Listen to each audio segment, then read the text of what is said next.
Tapi itu tidak harus jadi alasan untuk 3 periode kan?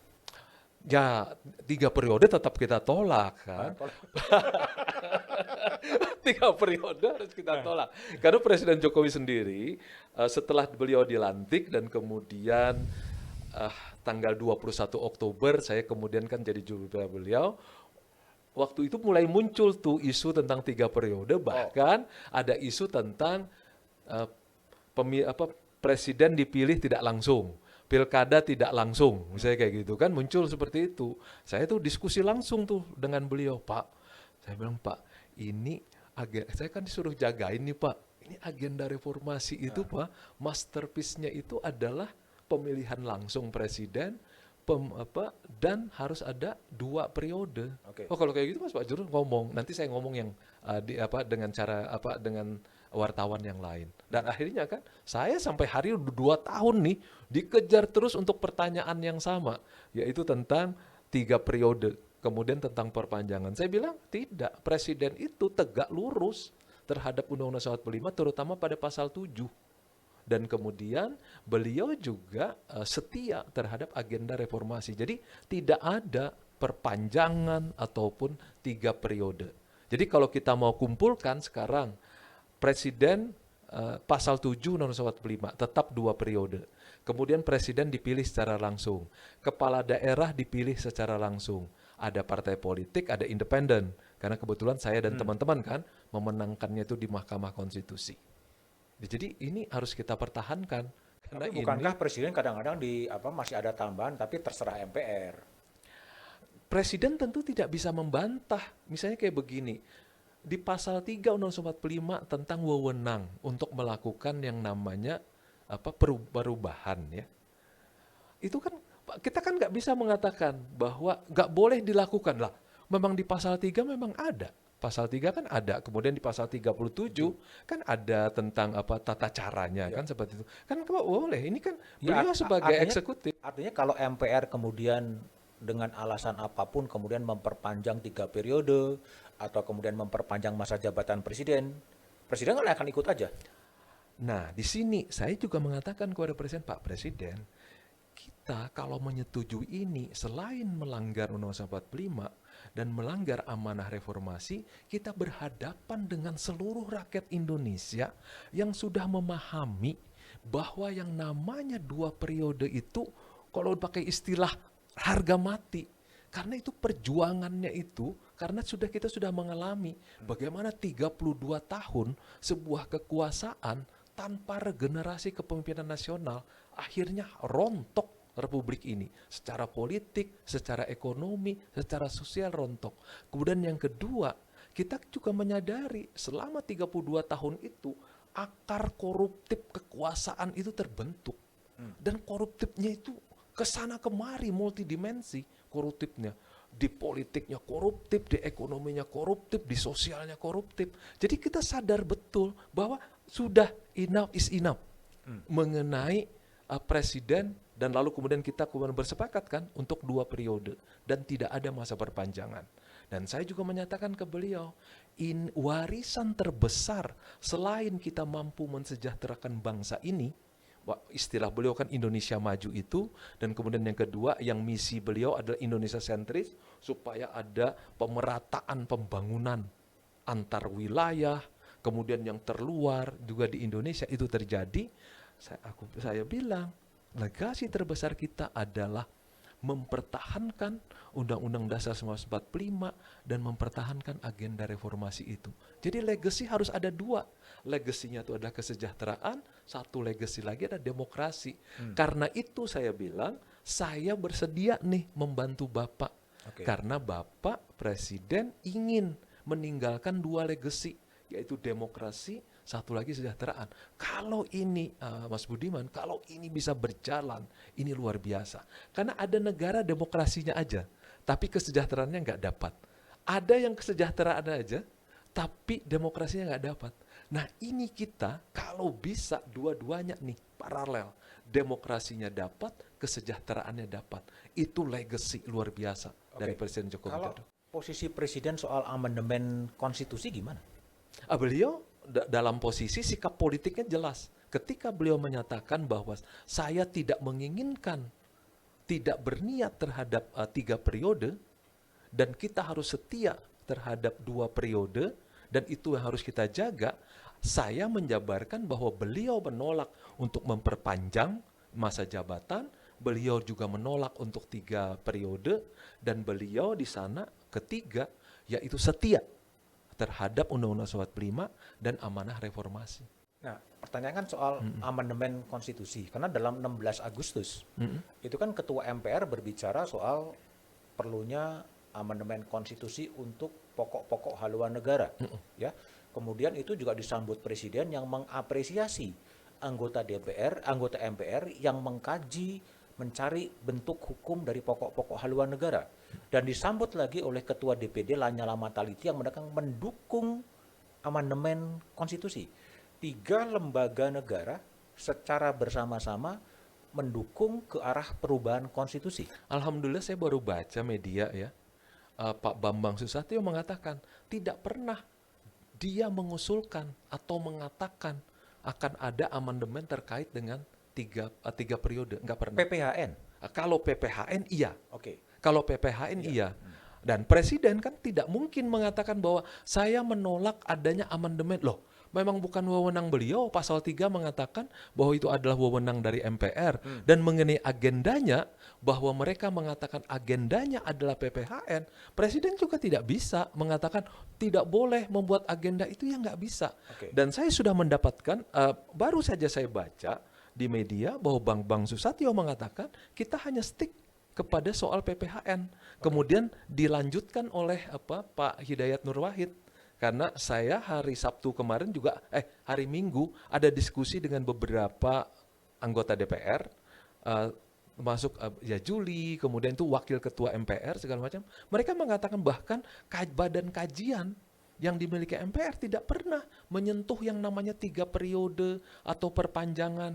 Mereka baru mengkaji soal PPHN. Iya. Kalau PPHN, posisi Presiden setuju ada PPHN. Beliau tidak mungkin mengatakan setuju dan tidak setuju, kan bukan wewenang beliau. Oke. Itu kan agenda. Iya. Ya kan? Meskipun itu bisa menjadi pintu masuk untuk mengamandemen pasal-pasal lain. Saya bersemangat untuk mengatakan bahwa mereka yang akan melakukan amandemen ini adalah para negarawan. Dan mereka akan dituntut sampai kapanpun. Negarawan atau politisi? Negarawan. Karena ini kan urusannya adalah membentuk kembali. Karena kan mengubah. Arti kan sebenarnya membentuk kembali yang namanya Republik Indonesia ini kan. Dengan pengubahan. Dan yang diubah itu Undang-Undang Dasar. Jadi mereka akan diuji sebagai negarawan bahwa mereka hanya setia kepada agenda yang sudah mereka sampaikan.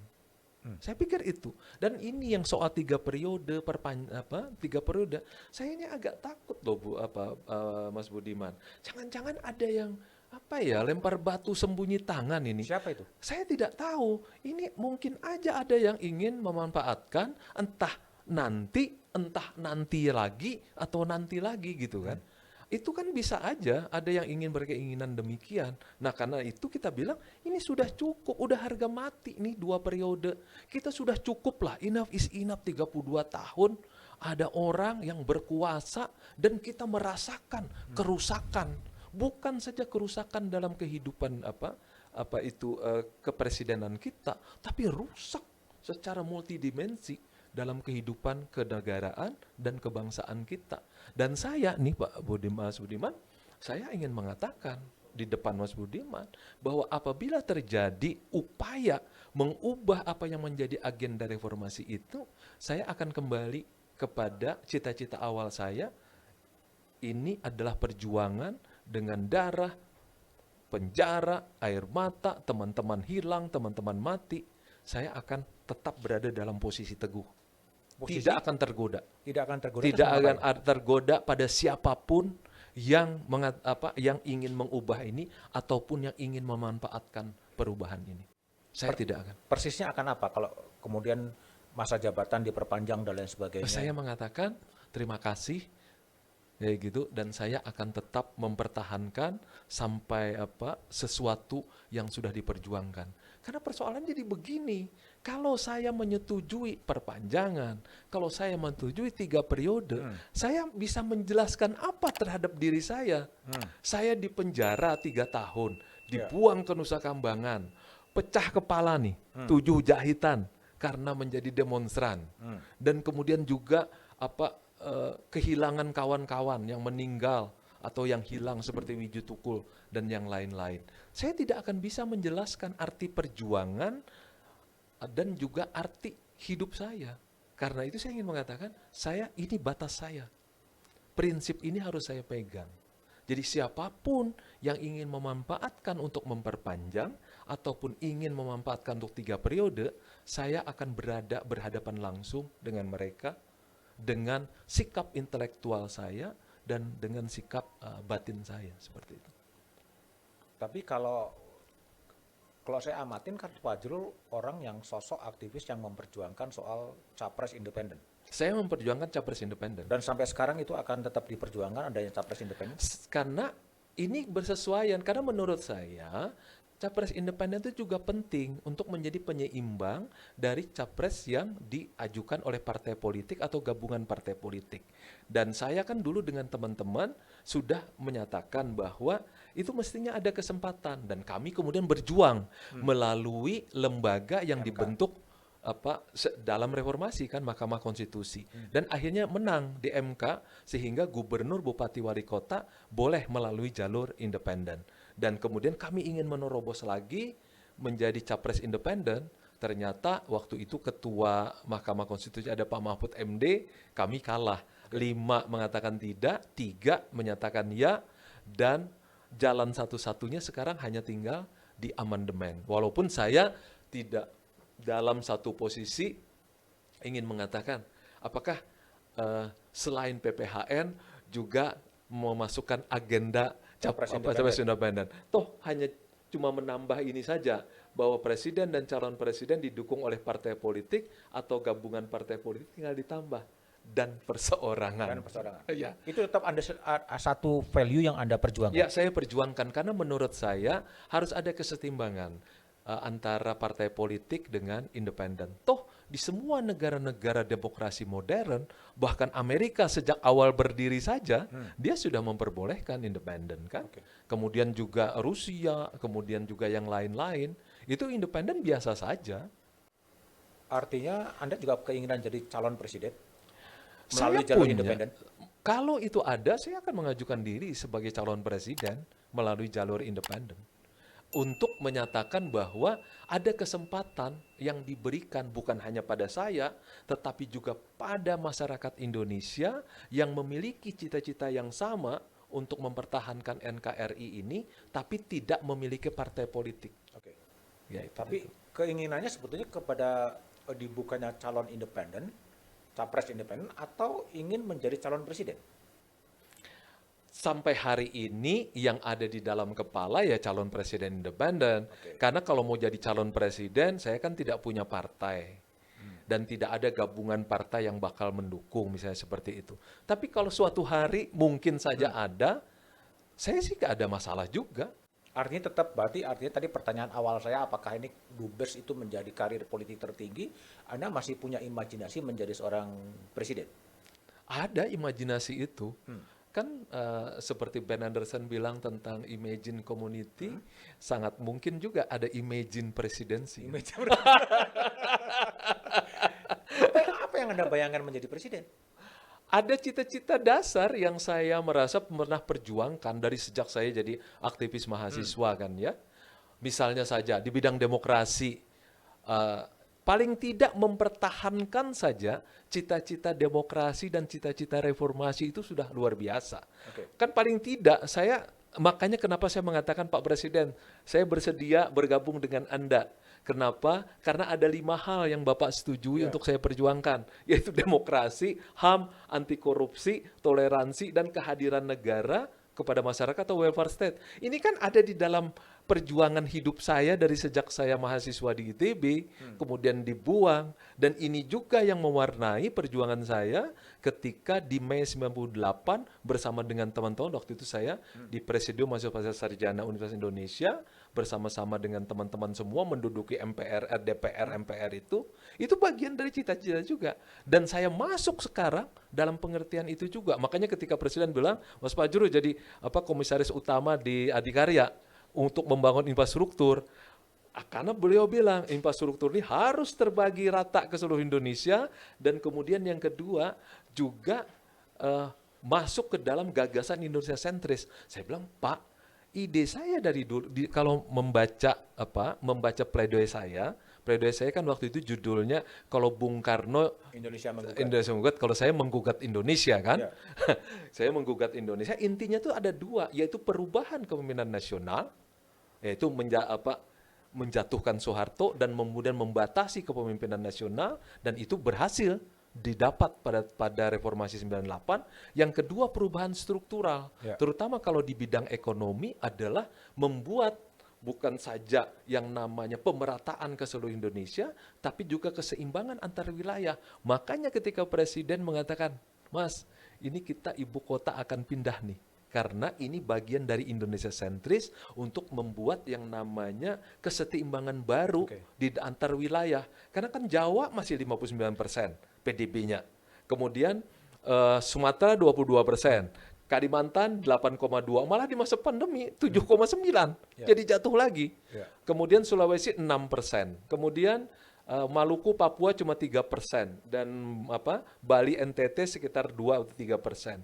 Nah, hanya ada satu jalan, yaitu ada big push, yaitu masuk pindah ibu kota negara ke Kalimantan. Dari sana kita ada multiplier effect ke tengah dan timur.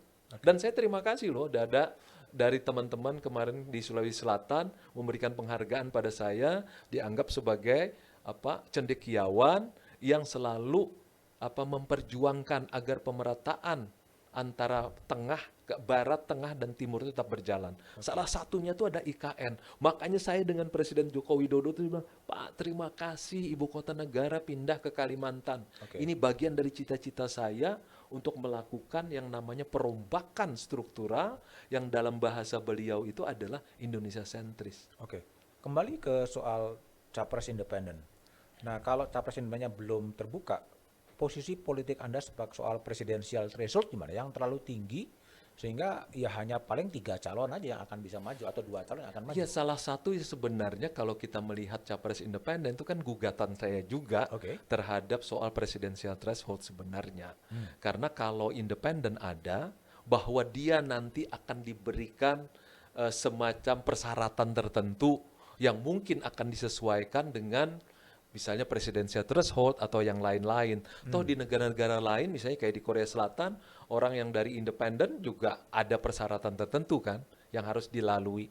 Seimbangkah persyaratan itu nanti dengan misalnya persyaratan presidensial threshold, itu bisa menjadi bagian dari dinamika perjalanan demokrasi saja, saya bilang. Tetapi pada intinya capres independen itu adalah upaya untuk mengatasi yang namanya kesulitan-kesulitan individu bagus untuk mencari pemimpin. Jadi regenerasi itu harus kita buka seluas-luasnya, bukan saja di partai politik, tetapi juga di non-partai politik. Bila perlu tanpa threshold ya? Bila perlu tanpa threshold. Itu akan lebih membuka calon-calon sangat meskipun lewat mungkin, partai politik. Apalagi kalau nanti kalau capres independen dikatakan cukup dengan satu syarat tertentu, memang harus jumlahkan. Karena kan yang kita perjuangkan waktu gubernur, bupati, wali kota tetap ada syarat tertentu. Yang memang itu juga menurut saya penting. Karena untuk pertama soal keseriusan, kemudian orang ini juga bisa diperhitungkan tidak oleh masyarakat di sekitarnya. Karena kan kalau misalnya dia tiba-tiba aja datang, misalnya calon presiden boleh, tiba-tiba datang, saya mau jadi calon presiden tanpa persyaratan apapun, kan juga agak kurang nyaman kan, seperti itu. Bung Fajrul, saya coba lihat artikel Anda ya, yang ditulis di Kompas 18 Mei 2006. Ya.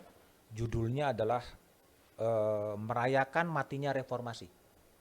Itu 2006. Anda menulis merayakan matinya reformasi, atributnya masih sebagai Ketua Lembaga Pengkajian Demokrasi dan Negara Kesejahteraan. ya. Ya. Tapi duduk soalnya adalah reformasi sudah mati dengan bebasnya Soeharto, keluarga, kroni, dan pengikutnya dari tuntutan hukum. Namun semoga demokrasi dan keadilan tetap bertahta di hati dan pikiran kita. Apabila tidak, sempurnalah kematian reformasi tepat sewindu perayaannya. Bagi Anda, refleksi Anda ini kan 2006 Anda menulis soal matinya reformasi. Berarti itu Sekarang 14 tahun 14 kemudian. tahun kemudian. Reformasi sudah mati?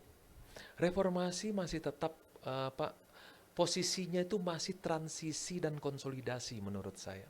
Artinya belum terjadi konsolidasi demokrasi. Belum, konsolidasi terus berjalan, transisinya masih terus berjalan. Karena apa yang menjadi, anggaplah begini, kita pinjam saja ya apa yang dibuat oleh Lawrence Friedman tentang sistem hukum. Kita ubah aja itu menjadi sistem demokrasi. Kita mati-matian mengubah lembaga-lembaga demokrasi. Ya kan? Kemudian kita juga mati-matian mengubah regulasi agar sesuai dengan demokrasi.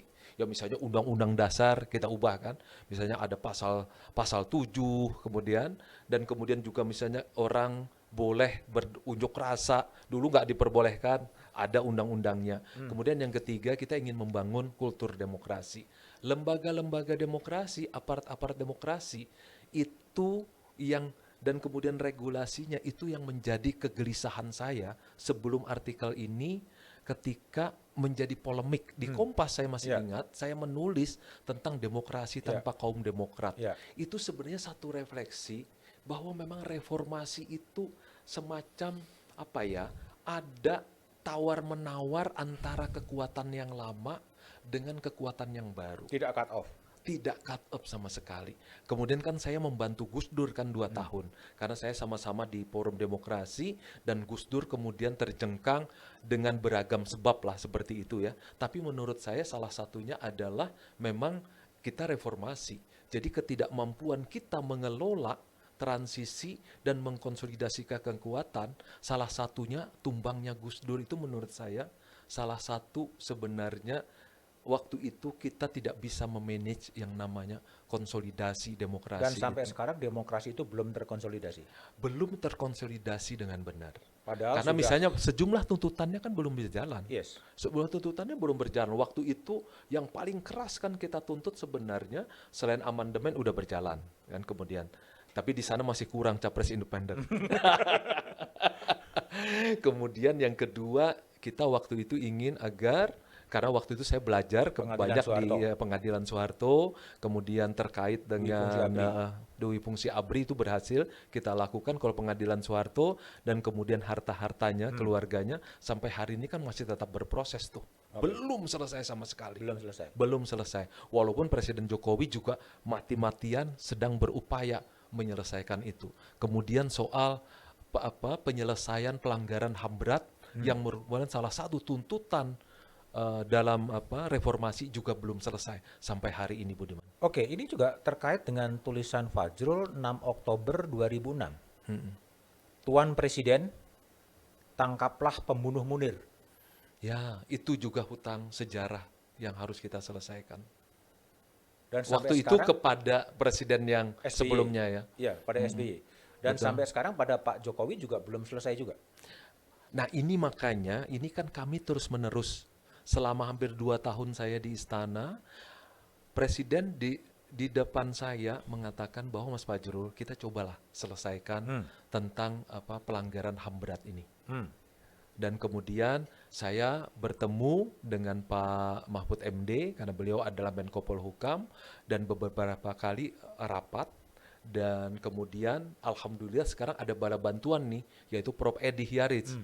Kan ahli juga di dalam soal HAM, dan beberapa kali ketemu, dan sekarang kita merumuskan model penyelesaian ini yang insya Allah mudah-mudahan, saya kemarin tuh bilang mudah-mudahan 2 tahun atau 3 tahun sebelum ini Pak Jokowi selesai, ini sudah keluar apa yang kita sebut sebagai model penyelesaian HAM ini. Ini juga menarik karena ada tulisan Anda juga yang judulnya adalah Selamat Datang Impunitas. Ya, itu ketika kita kan mati-matian ini untuk membentuk KPK, untuk KKR. masalah KKR, yaitu Komisi Kebenaran Rekonsiliasi. Bahkan saya sendiri sudah ikut Melamar. di dalam melamar, masuk Ya. 42 orang kan seperti itu. Nah, kemudian Mahkamah Konstitusi membatalkan dengan ultra petita kan, Ya. dengan alasan memang waktu undang-undang itu dibuat di DPR, dan kita harus mengakui waktu undang-undang itu dibuat itu DPR-nya itu adalah DPR masa lalu kan, sehingga mereka melihat harus ada semacam upaya bahwa kalau ada pelaku perpetrator ini mengakui, lalu kemudian dia bisa mendapatkan pengampunan kan. Nah, itu yang menjadi dasar kemudian undang-undang itu dicabut. Masihkah ada harapan pelanggaran HAM masa lalu yang dalam nawacita pertama itu begitu detail ditulis oleh calon Presiden Jokowi itu masih bisa terselesaikan? Saya masih merasa yakin. 2 tahun saya sebagai juru bicara presiden dan juga melakukan banyak hal terkait dengan penyelesaian hak asasi manusia. Karena saya menganggap itu sebagai hutang sejarah ya, hutang darah saya bilang kepada teman-teman yang berjuang dan juga kepada bangsa ini, karena ketika saya waktu melakukan penelitian di Filipina tentang yang sejenis tentang KPK maupun penyelesaian HAM, saya melihat bahwa ini harus dibuka. Karena kalau tidak, bangsa ini akan terus-menerus menyimpan sesuatu yang dari masa lalunya, disimpan di bawah karpet. Dan itu satu hari, itu akan muncul lagi. Dan kalau itu muncul lagi, mereka tidak punya yang namanya benchmark. Ini harus bagaimana cara menyelesaikan seperti Benchmark. ini. Kita bicara benchmark, kalau menurut Anda penyelesaian pelanggaran HAM masa lalu itu lebih benchmarking ke Afrika Selatan? Afrika Selatan Ke salah satunya. Argentina? Ada bisa terpaksa ini kita akan membuat best practices dari masing-masing ini. Karena kalau Afrika Selatan kan juga ada yang mempertanyakan. Oh, bisa ya? Rupanya kalau mengakui kejahatan HAM-nya lalu kemudian diberi pengampunan seperti itu kan. Nah, kalau di Indonesia kan hampir mendekati dalam satu posisi seperti ini. Walaupun ada pengakuan, tetap juga harus ada apa yang namanya pengadilan. Karena kejahatan yang terkait dengan pidana kan itu tidak bisa tidak bisa diimpunitas seperti itu. Nah, sekarang kan dukungan politik Presiden Jokowi ini kan luar biasa, 82%. 82% Ya. Sangat kalau kuat. ditambahkan dengan PAN ya. Ya, ditambahkan dengan PAN 82%, ada TNI juga masih kekuasaannya begitu terkonsolidasi. Obstacle-nya apa? Pelanggaran HAM ini nggak bisa diselesaikan. Ya, ini sekarang terus dibicarakan. Mudah-mudahan dalam waktu dekat formulasi untuk penyelesaiannya ini bisa diselesaikan, karena saya bilang ada orang seperti Pak Mahfud MD yang juga ahli di dalam yang punya ini juga semacam passion untuk penyelesaian pelanggaran masa lalu, dan kemudian ada juga orang seperti Wamenkumham, Prof. Edi Hiaritz, yang bahkan disertasinya pun tentang penyelesaian pelanggaran HAM kan. Dan saya alhamdulillah tuh selalu berupaya bekerja sama dengan mereka, dan kemudian Pak Jokowi juga selalu punya harapan bahwa di dalam kepemimpinan beliau bisa mendapatkan satu formulasi regulasi tertentu atau beberapa komisi. Nanti hasilnya saya belum bisa mengatakan karena itu nanti yang bisa mengumumkan kan Presiden. Nah, ini yang akan kita terus kerjakan. Tapi formulanya seperti apa? Saya belum bisa mengatakan sampai saat ini karena ada beberapa yang sudah dicobakan, misalnya dicoba jelaskan modelnya seperti ini, modelnya seperti ini, modelnya seperti ini, dan kemudian akhirnya berupa juga tetap membuat undang-undang KKR itu salah satu kan. Undang-undang KKR tetap atau ada model penyelesaian yang lain seperti itu. Nah, ini terus dibicarakan, dan saya sangat hormat kepada Presiden Joko Widodo karena beliau menyampaikan langsung di depan saya, Mas Fajrul, kita harus selesaikan tentang pelanggaran HAM ini. Dan itu janji, kalau istilah saya itu janji Pandito Ratu. Sama seperti ketika beliau tidak ada 3 periode, tidak ada perpanjangan. Nah, itu buat saya itu sabda Pandito Ratu. Pertanyaan saya adalah, apakah isu pelanggaran HAM, isu pemberantasan korupsi, isu yang besar bagi Presiden atau lebih besar soal infrastruktur? Dan beliau menang kan salah satunya karena isu itu. Saya mendukung beliau kan karena beliau menyatakan bahwa kita ingin menyelesaikan. Kita ingin agar demokrasi itu di dalamnya anti korupsi, kemudian juga tentang tidak ada lagi pelanggaran HAM. Makanya salah satu ini yang mengganggu kami kan, makanya Budiman kemarin juga mengangkat di satu meja tentang misalnya, loh kok kebebasan berpendapat tiba-tiba kok diganggu. Makanya saya juga agak sengit saya mengatakan, tidak boleh tindakan aparat seperti itu karena ini dilindungi oleh Undang-Undang 45 paling tidak pasal 28, dan kemudian kalau melakukan unjuk rasa juga dilindungi oleh undang-undang yang menyatakan hak untuk menyatakan pendapat. Di sana boleh berunjuk rasa, boleh menyatakan pendapat yang menarik perhatian. Nah, alhamdulillah kemarin Presiden Joko Widodo tampaknya melakukan memerintahkan kepada Kapolri untuk membuat pedoman khusus untuk menangani aksi-aksi unjuk rasa, karena kalau penekanannya seperti itu, kita sama saja ragu-ragu dengan Undang-Undang Dasar dan ragu-ragu dengan undang-undang yang hasil reformasi tersebut. Jadi maksud saya, Pak Budiman kan kemarin bertanya, didengarkan nggak analisis, rekomendasi? Didengarkan oleh Presiden dan kemudian Presiden bertindak. Kalau gini, ini kan salah satu artikel Anda juga di Kompas ya, soal pengkhianatan cendekiawan. Ya, pernah ditulis oleh Fajrul juga gitu. Kalau saya coba sedikit geser soal aktivis gitu. Sekarang banyak sekali aktivis yang berada di sekitar istana. Ya, di KSP itu kan semuanya aktivis-aktivis semua gitu. Dan dulu aktivis kan mengatakan perubahan itu bisa dari luar dan bisa dari dalam. Betul. Nah, sekarang dari dalam itu ada perubahannya nggak? Aktivis generasi saya sebenarnya hampir selalu berpikir bahwa negara dengan masyarakat sipil itu kan berbeda. Kalau generasi saya baru perlahan bersedia ketika ada Presiden Joko Widodo kan, baru bersedia masuk. Menurut saya sejumlah kegiatan yang terkait dengan cita-cita demokrasi tadi itu tak bisa berjalan kan di masa ketika di dalam, termasuk juga mengingatkan kepada Presiden soal anti korupsi, soal pelanggaran HAM, soal apalagi toleransi. Kami mati-matian tuh mengingatkan juga dan hanya kepada dari Presiden dari dalam. Kan kami punya kesempatan untuk bicara seperti ini, Budiman. Jadi bisa bicara secara langsung dengan beliau, atau kemudian kalau melihat kesibukan beliau, saya membuat analisis dan membuat rekomendasi kepada beliau tentang hal-hal tertentu. Ya misalnya tentang toleransi, kan kami mati-matian juga mengingatkan kepada Presiden, wah kalau beliau itu memang tidak ada passionnya ke sana, tidak mungkin itu beliau jalankan. Makanya kita bisa misalnya pembubaran terhadap ormas yang anti terhadap NKRI misalnya ya, anti terhadap Pancasila, atau terhadap ormas tertentu yang mengganggu toleransi. Karena kan yang merusak demokrasi di Indonesia pada beberapa tahun terakhir itu adalah intoleransi kan. Benturan di antara masyarakat, dan ada kelompok atau ormas yang melakukan itu. Presiden mendengarkan apa yang kemudian menjadi masukan dari kami dan kemudian beliau bertindak. Jadi tapi passion itu dari beliau. Kalau menurut Anda, aktivis ini sebaiknya bergerak di luar kekuasaan atau di dalam kekuasaan? Tidak, pilih dua itu tidak harus dipertentangkan, bukan jadi kalau misalnya ada yang merasa nyaman berada di luar, tidak ada masalah. Dia kan bisa menulis di Kompas. Kompas itu kan dibaca juga oleh Presiden Joko Widodo. Saya juga selalu kan membaca ini editorialnya Budiman kan. Makanya saya kan suka WA, Bud, ini akan saya jadikan analisis loh. Ini saya akan sampaikan kepada Presiden.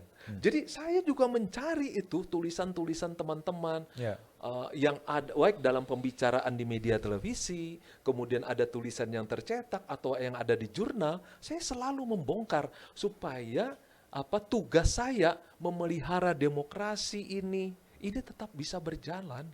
Tidak terkooptasi oleh kenikmatan kekuasaannya. Saya sih merasa saya hanya menerima apa yang menjadi bagian dari pekerjaan saya. Contohnya saja, ketika saya diperintahkan untuk menyelesaikan LRT Jabodebek, misalnya seperti itu ya, itu ada uang besar itu, 30 triliun untuk menyelesaikan itu. Beliau mengatakan, tolong selesaikan, dan jaga uang ini. Oke. Alhamdulillah, saya mencolek 1 rupiah pun enggak. Oke. Saya hanya mengambil apa yang menjadi dibayarkan kepada saya sebagai gaji. Itu saja. Di istana juga saya hanya mengambil apa yang menjadi bagian saya sebagai gaji. Berapa Saya itu? tidak lebih dari itu. Gajinya berapa? Kalau yang di istana itu kan 50 juta. 50 juta. 50 juta kan itu bisa dibuka di website kan. Terus? Ya udah nggak ada lagi. Wah, paling ada Di komisaris. komisaris ada. Komisaris turun naik. Turun naik Tergantung komisaris. performa perusahaan. Tergantung performa perusahaan. Kalau perusahaannya sedang rugi besar ya sudah, bye-bye aja.